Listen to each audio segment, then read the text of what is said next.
All right. Okay, welcome everybody. We appreciate anybody who can turn on their videos. So we're talking to people. Thanks, Irene. Thanks, Rini. Appreciate it. Okay. Thanks, Marlene. There you go. Okay, so let's talk about again. So many things to do. We talked about already koshering the kitchen. We gave our introductory class to Pesach. We spoke about different things that become hametz. People are sending me regular products via text, which is the way to go. Now we're going to talk about the schedule for Pesach this year and what's going to be happening. So we're going to start with Bedikat Hametz. Okay, I'm going to be using the chat. I'm just typing the word test in here. Can you guys see? I sent the word test to the chat. Can you guys give me a thumbs up if you see it? So this way you'll have it to refer back to. So again, the reason why these laws become complicated this year is because the Seder is Saturday night after Shabbat. So a lot of things change when the Seder falls out on Motzei Shabbat. Let's start and go slow, and let's understand just what's happening. We'll go through the chain of events, and it's just important to understand that, we have a plan, and everybody's got to do what's good for them. But let's go through all the facts. Okay, so the first thing is Thursday, March 25th, after 7:33 p.m. is Bedikat Hametz. Okay, Thursday, March 25th, after 7:33 p.m. is Bedikat Hametz. So that's like every year. You're going to be doing just like you did every single year. You are going to be doing a regular bedika, regular check of your hametz. If your family has the custom to cut up the 10 pieces, we're going to put the 10 pieces, and we're going to make bedika. Thursday night, March 25th, 7:33 is the regular, normal bedikat hametz. Now, let's back up. Many people are going away for the holidays. What do you do when you're going to be going away for the holidays? And what do you do if you're splitting the holiday? I'm going away for the first half. I'm going to be somewhere else for the second half. Let's start to talk about this because it's very, very, very important. Use the rule of thumb. Thursday night, March 25th at 7:33 p.m., wherever you are, that is going to be your real bedikat hametz, quote unquote. That's when you're making bedikat hametz. Question, but Rabbi, I'm going to Florida Tuesday. So if you're going to Florida Tuesday, what you need to do is two things in your house that you're leaving. You need to make sure that all the hametz, if you're selling, is localized into one place. And then you need to search and clean your house from any hametz. Since you've lived in the house within 30 days of Pesach, that house has to also be, quote unquote, kosher for Pesach. Now, if you're not going to use the kitchen, you don't have to kosher anything. If you're not going to use the vessels, the utensils, you don't have to kosher anything. But you do have to have awareness as to where the hametz is in the house. And there has to be a check so that you know that everything was included in your sale if you're going to be selling the hametz. So and because you were in the house within 30 days, there's a symbolic bedikat hametz. It's a symbolic one. You're not making a blessing. Again, let's use the example. I'm going to Florida Tuesday, and now I'm going to be in Florida Thursday. So in Florida, Thursday, March 25th at 7:33 p.m., you're making the regular bedika with the candle, with the pieces of bread. That's regular bedika. Before you leave your house on Tuesday, you're just going to lock it, right? But you have to make sure that all the hametz is localized to where one place where you're selling it, and you know where all the hametz is, and you are doing that bedikat hametz. If a person is going to be in two different places on the holiday, and then we'll take questions. Let's say a person is going to be traveling to Florida for the first half and then coming back to their house for the second half. Or they're staying home for the first half, but they're going to Florida for the second half. So then let's take the first case. If I'm traveling back to my house on on the holiday, then there's no problem. I already did my Bedikat Hametz on Tuesday before the Thursday, March 25th. So my house is fine and I know where everything is. And if I'm going to eat in my house, then guess what? That's a very tough thing. You're really in two places on Pesach. Your house has to be kosher because I don't know what else you're going to use to eat and to cook. And the hotel that you're going to be at or wherever you're going to be at, that also has to be kosher and has to have a program. If a person is staying home the first half and then going to Florida or somewhere the second half, then whenever you land in Florida, you're doing a Bedikat Hametz. It's Chol HaMoed. It's the middle of the holiday. But you're checking the room for Hametz. You don't have to do bread. It doesn't have to be at night. You don't have to use a candle. You just need to check the area and check the room for Hametz to understand whether or not there is Hametz or not in that area. And then you can proceed. This is just the aspect of Bedikah for this year. Let's take questions just about the Bedikah, because then we're going to go on when you burn and then what happens on Shabbat, which is the major thrust of the class. So does anybody have any questions, even if it's about their personal situation, because that's how we learn? Does anybody have any questions about Bedikat Hametz, if anything was... Yeah, Melanie, Kavod. Yes, I do. So you're saying that because I'm actually going to Florida after the Seders. Right. So when I get there and I'm going to be Wait, so Melanie, let me cut you off. So start from the beginning. Thursday night, you're doing your regular Bedikah in your house. Your kitchen is kosher because you're using it. Good. Now you're ready to go to Florida. When you land and you go to into the hotel, you're just going to search the place for Hametz. Okay. Did that answer the question? Because I cut you off. I just want to make sure. Yes, it did. It did. Okay, good. Okay. Sorry. Thank you. Okay. I have a question. Yes, Sandy, Kavod. Okay, so I'm going to Florida Friday morning is my flight. So you're going to be on the next piece, meaning right now, so far you're very normal for the first piece. Thursday night, you're doing Bedikah at your house, Sandy. And then Friday morning, like, how do I burn it? Because I'm not... So we're going to do burning next. Okay. But do I have to kosher or put all my chametz in one place if I'm not going to be home at all on the holiday? You don't have to kosher, but you do have to put all your chametz in one place. Okay. Now that one place could be just in the cabinets. What I really mean is that you could leave it where it is.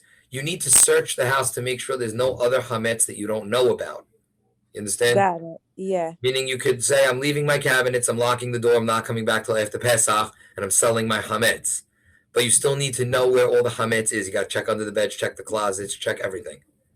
So, like, for example, like if there's candy or gum in pockets, like I have to search all the pockets of all the jackets, do all of that. Yes. Okay. You should be vacuuming well. It's almost like cleaning your house for Pesach. Okay.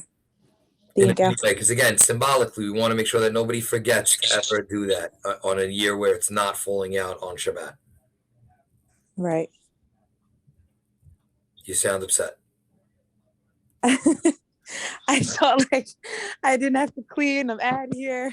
No, you don't have. It doesn't have to be like a crazy cleaning. It's what you're regularly used to. Just do a little extra searching to make sure there's no food anywhere that you don't know.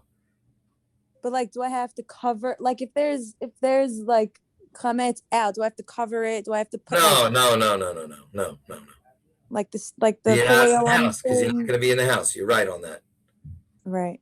Okay. All right. So that's good. Okay. Yeah. Okay. Good. Okay. Any other questions on the Bedikah? Okay. So now to Sandy's point, when do we burn? So again, I'm going to throw it in the chat. Okay. On Friday morning, before 11:33 a.m., right, we burn the chametz. Here's the key.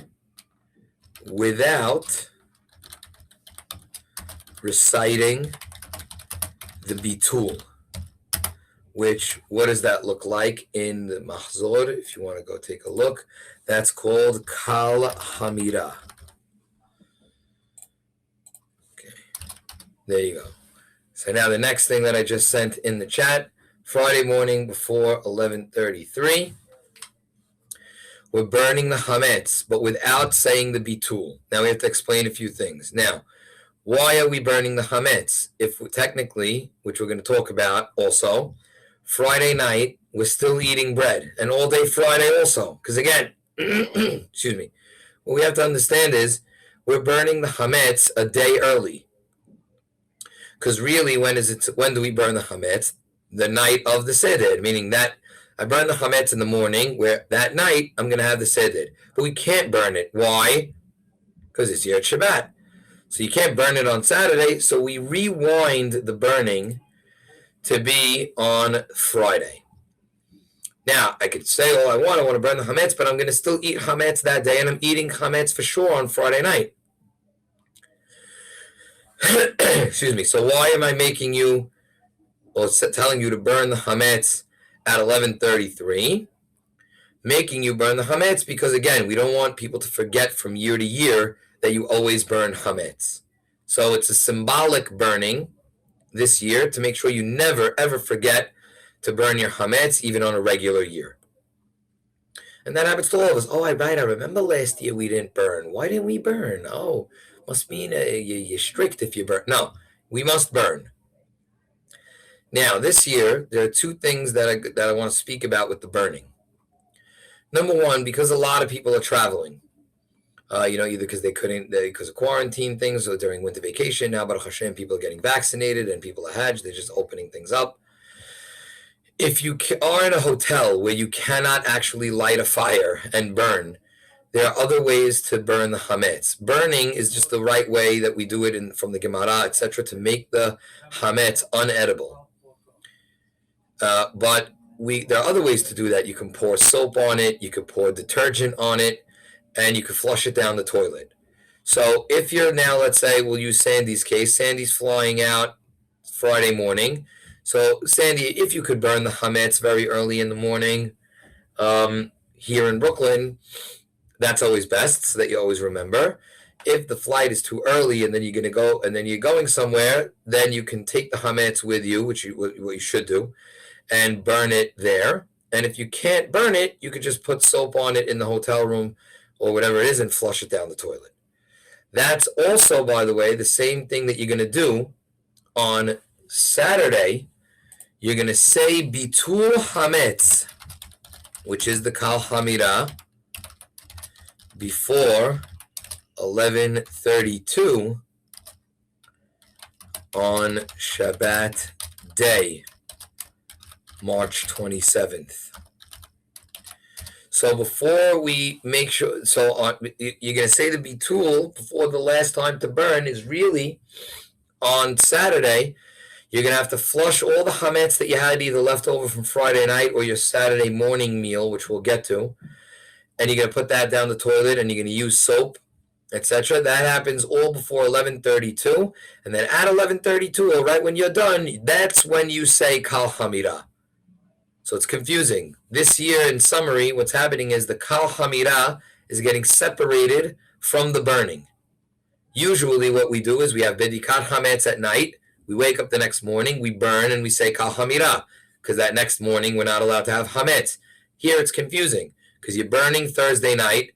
Friday you can eat hametz the whole day, and then Saturday is when you can't eat any hametz after a certain time, which we'll get to. But you say the bitul, the kal hamira, is now separated from the burning. You're going to search on Thursday night, you're going to burn on Friday morning, and you're going to say the bitul on Saturday morning before 11:32. All right, let's begin. Questions? Let's get to it. I see, Marlene. Here we go. Hi.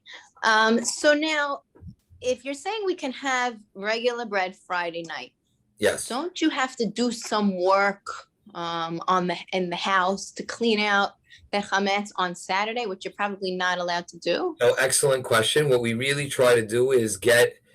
This is what I'm doing. I'll tell you, we really just buy 1 or 2 sacks of pita bread. Everything in the house is going to be kosher for Pesach. So is the meal going to be kosher for Pesach, except for the bread.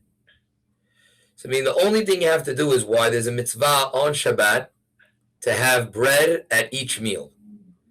Which meals? There are 3 meals on Shabbat. The Friday night meal, the Saturday morning meal, and what we call Seudah Shalishit, which literally means the third meal.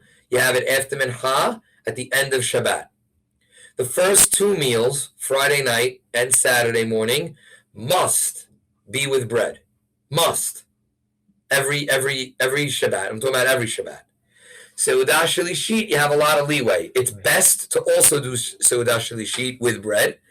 However, especially when Shabbat is early, people are very full from the Shabbat meals, so it's hard to eat Seudah Shalishit.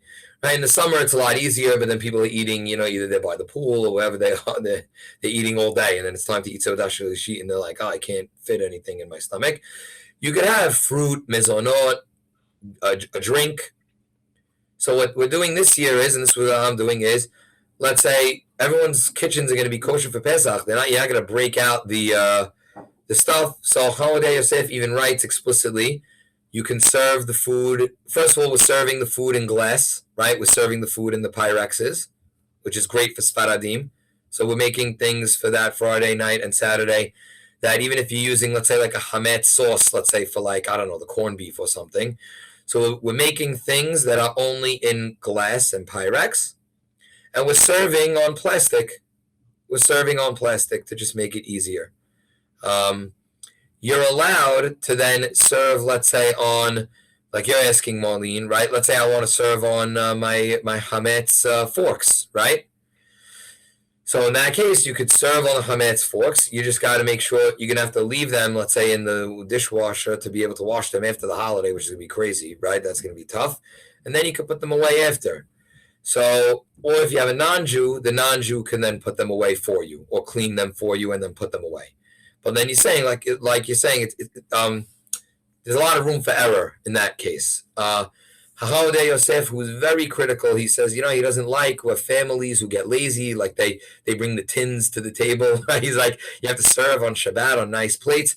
So, okay, so you have nice, you could have nice Pyrex or whatever it is, get flowers for that week, but you could serve on plastic for that Shabbat just to make things easier, where you just throw everything away after, and then you're good. And the only bread, don't get a challah, right? A chali, which is a lot of crumbs and anything.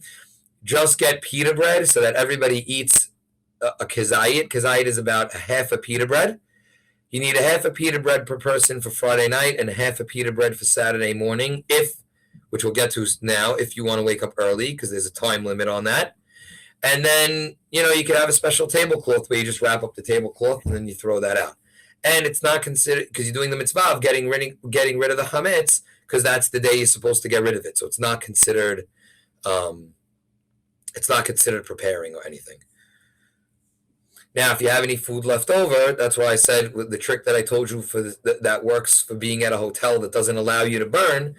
That trick also works on Shabbat. Let's say, all right, Rabbi, I did what you said. I got pita bread. You know what? The kids weren't hungry. I got 3 pita breads left over. What do? It's Saturday at 10 o'clock. I have 20 minutes or I have an hour and 30 minutes to get rid of it. So what you do is pour some soap on it, right? Rip it up into some little pieces, pour some soap on it, and do a few flushes down the toilet. That's how you're getting rid of it, and then you're good. So don't overbuy. And it only applies for the bar and bat mitzvah people in your household. Meaning you don't have to get 25 pita breads just to feed everybody pita. You could tell but they can feel bad that everyone has bread and they don't have. So, again. Marlene, do we answer the question or no? Yep, you do. Thank you. Okay, let's go to Myrna. Myrna, kavod. Hi, I have 2 questions. Number 1, you mentioned, so Saturday morning we have to eat bread? Okay, so great. I'm happy that you did the segue. Technically, on Saturday morning, you have to eat bread. I'm going to put it in the chat. The last time, because this happens every year, right? Remember how, like, everybody likes to go get, like, their last Dunkin' Donuts run, like, right before, like, what's the time? So but Saturday morning, like, the men are in shul. Like, so when are they? First minyan. Oh. So, meaning most shuls' first minyanim are going to be very full this Shabbat. Not this Shabbat, next Shabbat, sorry. Okay, so the last time to eat chametz on Saturday is This is the time you got to burn into your right? Is 10:20 a.m. Okay, 10:20 a.m. is your last chance to eat chametz. All that chametz is to be eaten. So usually, what happens is that the men go. This is what I'm doing. I'm telling you what I'm doing. You pray first minyan. Usually, most first minyanim start 6:00, 6:30. Still 2 hours, 2.5 hours. The men will probably be home in the house by like 9:00, 9:15. Most likely, look, if they want to eat a meat meal, like a full meat meal and have the bread, they can. I'm doing dairy. I'm just cutting up some sliced cheese, kosher for Pesach cheese on the paper plate with some cucumbers and tomatoes.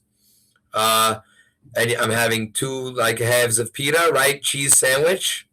I'm making kiddush. I'm saying hamotzi lechamina aretz for the family. We're having a dairy breakfast with pita bread, which again, you're allowed to have dairy on Shabbat, especially if that's something that you like. And especially if you already had meat on Friday night. Then you could have meat that meal also. It doesn't have to be cheese. I'm just telling you, I'm just being honest with what I'm doing. And then that's it. Save it katamazon, and then go to the brush your teeth, clean everything out, clean the table, and then you're done. 10:20, and that counts as the second meal for Shabbat. Then what you try to do is, if you can pray Mincha Gedolah, it's a good idea that day. And then you'll have like a meat meal, like at 1:20, 1:30. And then how do you make Seudah Shalishit? I'll get to that in a second. First, because I don't know if Myrna got her question in. Myrna, did you get your question in? I did. My second one was just, so if there is any leftover bread, like you try your hardest to eat it all and just make sure that there isn't a lot. But if there is, like, I don't want to get into mechanics of like bathroom pipes and everything, but you could flush that down the toilet. Yes. Like there's no other, that's the best option. That's the best. You could also just put soap on it and then put it in your trash. Okay. Once you put it in your garbage, it's not known as you, but some people get very freaked out that there's like pita bread in the garbage can during Leil HaSeder. Don't ask me why, but I can see that happening.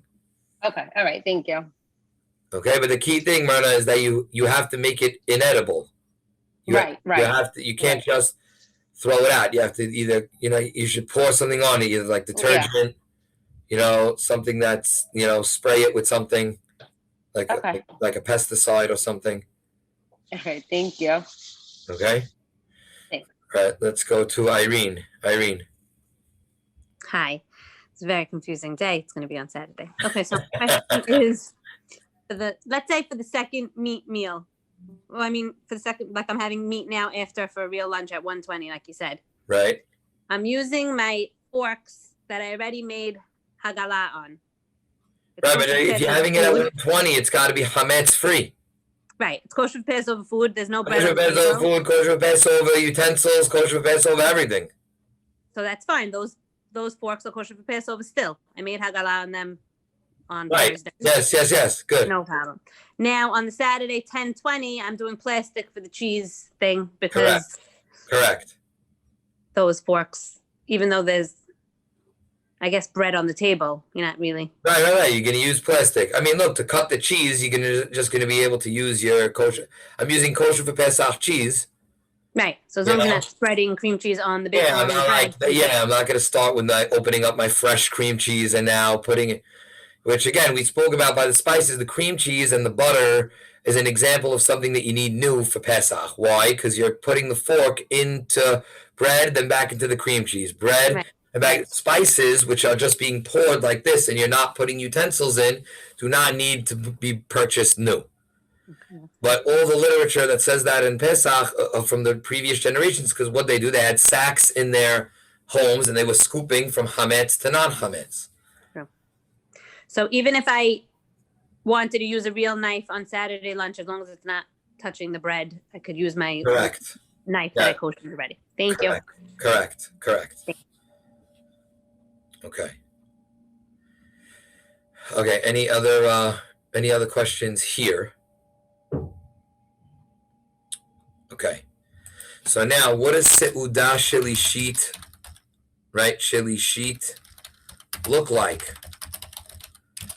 So what does Seudah Shalishit look like? So now what we're going to do this day is, there's a few things. You can eat, you have three choices. You have one choice is fruits, veggies, candy, water. Very easy things, right? No mezonot, no. You're just going to have, now you're just snacking the rest of the day on these things. And one of the biggest reasons is you have to eat the matzah, craving the taste of the matzah.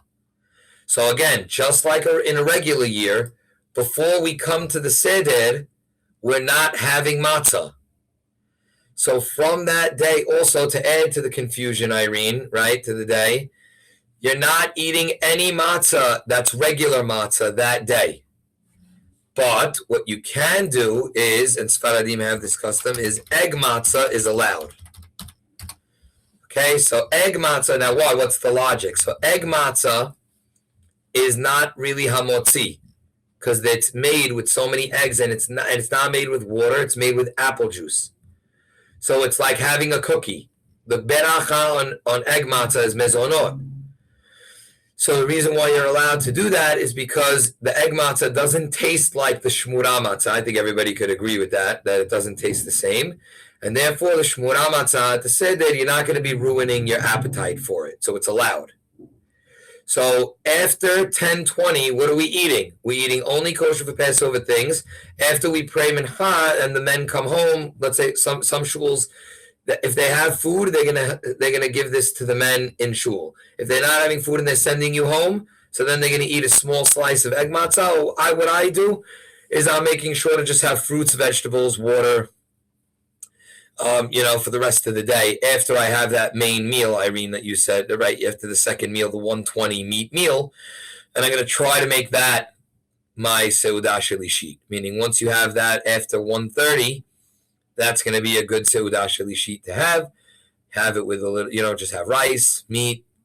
It's nice, The third option, and don't get crazy because no one's really going to do it. Ready? But it's very cool. Like I did this when I first came back from Israel one of the years, and it happened. I made my mom do this just to be cool. And it was like, because whatever, you're a rabbi, so you want to do this, right? Let me type it. So it's fried regular matzah. So now we'll teach a halacha here. Ready? What's the beracha on French toast? Right? So now it depends how it was made. If I have an egg challah, it's always mezonot, the French toast. But if I make my French toast from a water challah that actually has the beracha of hamotzi, and now I say, you know what? I'm not going to throw away this chali. Let's cut it up and make French toast. If you cut it up into very small pieces that are less than half a pita in size, you cut them up very small and you fry them and put egg and whatever, then it turns into mezonot. If you leave the pieces very large, you can never change the beracha. It's always going to stay hamotzi. So what did the rabbis say? Let's say you're a diehard, right? This is what when I came back from Israel, I was crazy, right? So you're like, I'm not missing out on having bread on seudah shalishit. Well, you can't eat regular bread because then you'll die. You'll have karet, right? We're not going to do that. So what do? God forbid. Don't worry. God forbid, right? And then, but let's say, what can you do? At that point, regular matzah becomes hamotzi. But Rabbi, you're not allowed to eat regular matzah. You told me only eat egg matzah because you're going to spoil your appetite for the Seder. So you have to do something to it to make the taste different. What can you do? Fry it. So you fry it from Friday. Don't fry it on Shabbat. Rabbi Tawil said I could fry matzah. Not on Shabbat, right? You fry the matzah before Shabbat, and then you serve that matzah 2-3 slices, whatever, and then people can make hamotzi on it. I don't know too many people who are doing this, but I'm just saying I've done it before. It comes out good. If you want to do it, you have to have a large enough fryer to fit the whole slice in. Because remember what I said, if you break it and you fry it, it's no good, right? Because then the pieces are smaller than a kazait. You have to take the whole square as is and fry it, and you can do it. So that's what seudah shalishit looks like. But again, you're trying to be you're trying to be hungry that night for the Seder, which is definitely going to be a challenge coming off of a Shabbat. So you're scaling back all the food on that day. You're going to make the people hungry, on purpose. They say, Mom, I'm hungry. You're going to look at them and you say, good, psyched. That means you're doing the right thing. And Seder is late, guys, because there's no praying early. You got to wait till Shabbat is over to first start praying. Seder is probably, Kiddush is probably going off anywhere between 8:15, maybe even 8:30 if you have to walk. It's a late night. Okay, I see a lot of concern. There's concern in the room. There's tension. People are, I don't know. We could have a mini therapy session for a little bit if we need, but this is a tough year. It's tough when this happens. Any questions? Any and all questions? Now's the time, because now's the time. Anybody? All right. There you go, Irene, at the buzzer. All right. At the buzzer. Let's say I don't want to do that cheese breakfast and I just want to say hamotzi, and then you can't wait and eat meat later. Nope. You have to end the meal. Then look, okay. Irene, you can then skip it and say, I'm just going to have egg matzah. They miss it. What? If teenage children are sleeping and they miss this breakfast. Teenage children are missing it. They miss it. But, it's not a sin. But you're not, we try if we can to do it that way. And then at the meat meal, there's no hamotzi, there's no kiddush. There's no hamotzi. Exactly. I mean, there might be kiddush. Let's say you skip that 10 to, you think, Rabbi, not doing that. I'm eating one meal at 1:30. You have to say kiddush. You have to say kiddush, and then you're gonna no washing, and you're just gonna say mezonot on egg matzah, but you missed the bread for the second meal. If I say kiddush at the morning breakfast, there's no kiddush at the 1:20. Correct. You only say kiddush once a day. It's as if it's my seudah shlishi, really. Correct. Or if you eat it earlier than 1:30, it's just like an extra meal that you're eating. You could eat right. If everyone missed the breakfast, then it's lunch with just kiddush. Okay. Yeah, let's go. I'll let you know what happens. Contract Jack Hannon to wake up for this. That's not the problem. He's up. He's in shul. He's gone, I guess, to early minyan, so he'll be. Right. That's it. Let him go to early minyan and come back at 9, and then let everybody take a nap for the Seder. You're gonna want a nap anyway this Shabbat because for the Seder. Rabbi, what about the firstborn? Oh. The firstborn, what happened to the cake and all that? Very good. Excellent. So good. I forgot about that. Thank you, Odette, for reminding me. The firstborn, the fast of the firstborn is also pushed to Thursday. Okay? So we'll say firstborn, and I'll put it in parentheses even though I'm against this. We're going to write magical cake, right? Which it's not magical cake, obviously. Firstborn, Thursday. Okay? So it's not magical cake. You have to actually go to the shul and hear it. But we have the custom. A lot of people they bring it. They bring it home. People eat it. All right. The biggest thing is that if you're a firstborn male, you have to go to the shul to hear a siyum in order to get out of the fast. So that happens on Thursday. Odette, did I answer the question? Yes. Right. I can tell them. Thank you. Good. Okay, Rabbi. What about could you use the matzah? You guys eat it anyway. Egg matzah, the Shver Ashkenaz, instead of the pita bread. Right. So Ashkenazi, you're right, Gene. So the Ashkenazim, they're very against egg matzah. They say only for the elderly or the sick. Right. I think in this situation, you'd have to ask an Ashkenazi posek for what the halacha would be for them. My gut is that for this year they would make the exception and let them eat the mezonot. If they really wanted to be strict, then again for seudah shelishit, just eat fruits and vegetables. It's totally allowed. You have leeway with seudah shelishit. So Friday night and Saturday, probably you could use the egg matzah rather than the pita bread. Friday night, I want to tell you, Friday night is going to be, you're going to have to push yourself and do bread Friday night. Friday night, bread. Saturday morning, if you Saturday morning early, should also be bread. Best advice for Ashkenazim, in that case, if you want to avoid egg matzah, bread Friday night, early minyan Saturday with bread, and then fruits and vegetables after that. Okay. Thank you. No problem. Okay, ladies, anybody else? Okay, I want to wish everybody a Chag Kosher v'Sameach, Tizku l'Shanim Rabot, Ne'imot v'Tovot. If anybody needs a text message, I believe everybody has my number, but we're just going to throw it in here for a second. All right. God help me, but it's okay. It's going to be good. No, I'm kidding. 917, right? 557-1003. Anything you need, if you get confused. Okay, Hag Sameach. Yeah, Hag Sameach, everybody. Skula Shnim Abot. Thank you so much. You're welcome. Thank you, Rabbi. Thank you. You're welcome, guys. Take care.